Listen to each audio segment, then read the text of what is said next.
After studying the migration of Jews to the Lower East Side, let's describe and analyze the music George Gershwin heard on the streets of New York.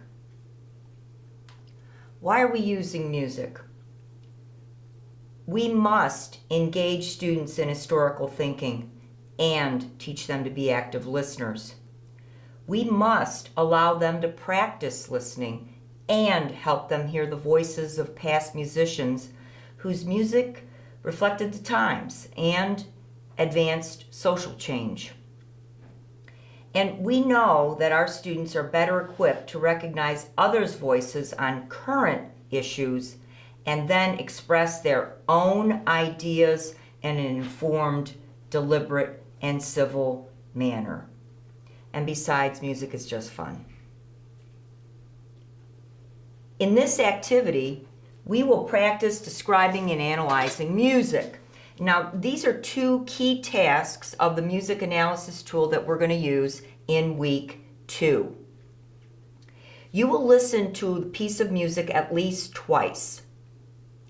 And in this assignment, you are going to listen to a music selection from each of the following genres: klezmer, popular American songs, or the Tin Pan Alley songs, and classical composers. So you're actually going to be doing this assignment 3 times.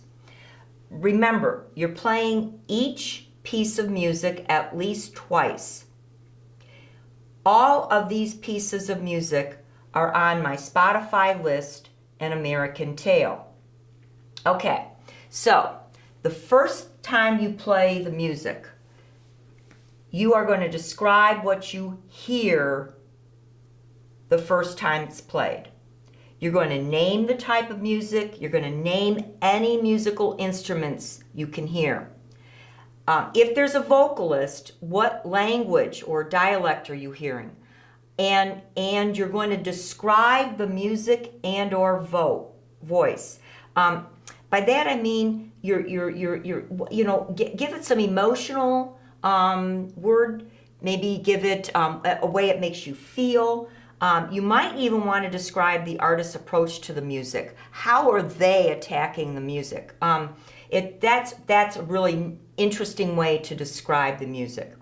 Then, after you describe the music, we're going to ask you to analyze the music. Now, this is the second time you hear the music.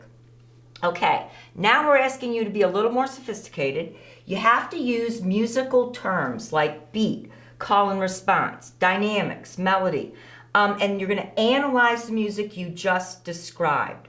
In other words, you're going to pick a term and then describe how that musical term was used in the music. And you might even be able to explain why it was used in the music. And you're like going, wait a minute.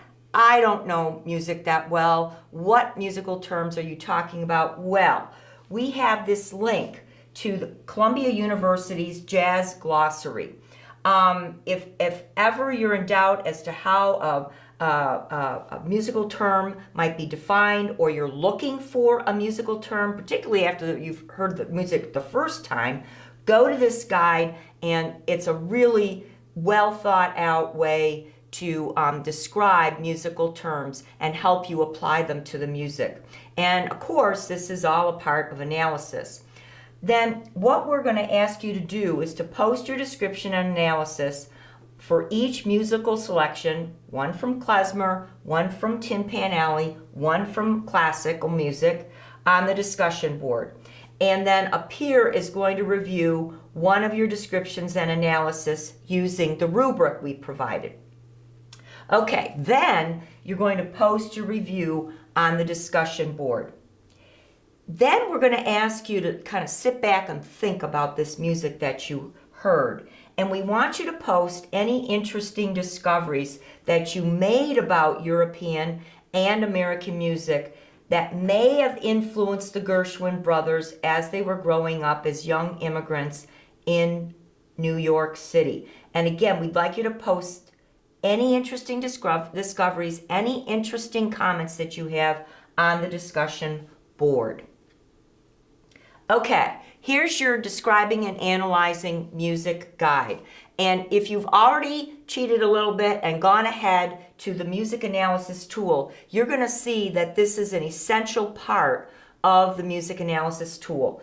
And what we're just trying to get you to do is to practice describing and analyzing music. And of course, with any guide, it's always good practice to read the guide first and be deliberative in your listening. We want you to engage in active listening, and we want your kids to engage in active listening.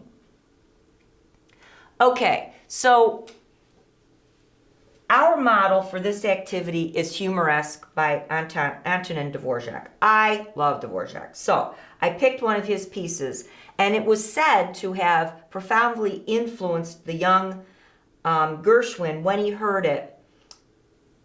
And we believe that he might have heard it at the Henry Street Settlement House. So, take that as it be. But he certainly was introduced to this incredible piece of music.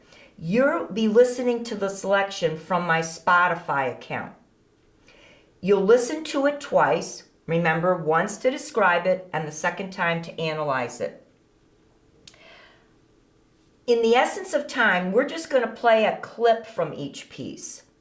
But Humoresque in its entirety can be found on the Spotify playlist American Tale, which is located on the course website. I think you're going to recognize this playful Dvorak piece, Humoresque. Okay, so you're describing the music the first time you hear the music is played. First of all, you're naming the type of music, and this is obviously classical. Then you're listening for the instruments in the music, and you're lucky. This is only a piano version of Humoresque, so that would be the only instrument that you would list. Are there any vocalists in the piece? No, it's just a piano version. So we don't have to answer any of the questions about vocals.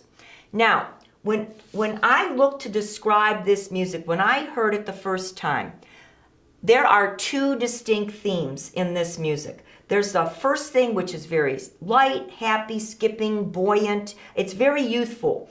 The second theme is a little bit slower. It's like it's almost taken the first theme aback a little bit. It sounds like an encounter and maybe eventually an interchange between the two themes. The second time the theme is played, you find it's a little bit more loud and it's more complex. The themes come together and they're very playful. My take on the artist who is playing Humoresque is that he's being she is being very deliberate with the two themes. Each theme is played a little bit differently, demonstrating an impact of the encounter. The second aspect of listening to this piece is the second time. Now you're analyzing the music. Okay, this is where you use the musical terms.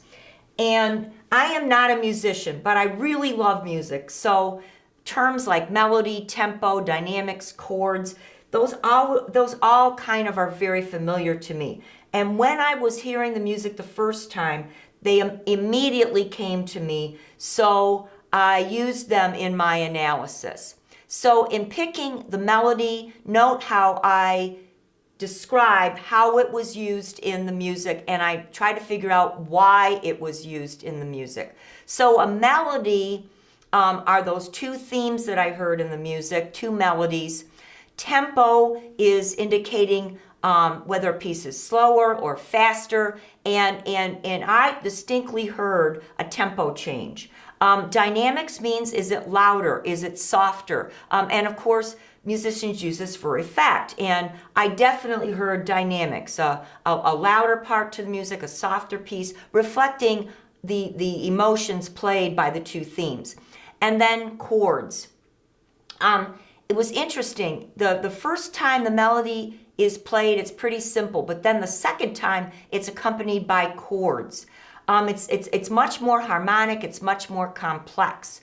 And I almost kind of thought that maybe emotions were being churned up, and maybe this was this person's first encounter with love. Okay, laugh if you'd like. But I think it's a really playful piece, and to me, it sounded maybe romantic, a little piece of young love, and hence maybe the title humoresque. But that's just my analysis of it. But I'm trying to back up the analysis with actual evidence from the music, from not only my description, but also my knowledge of Dvorak and the time in which he wrote this piece.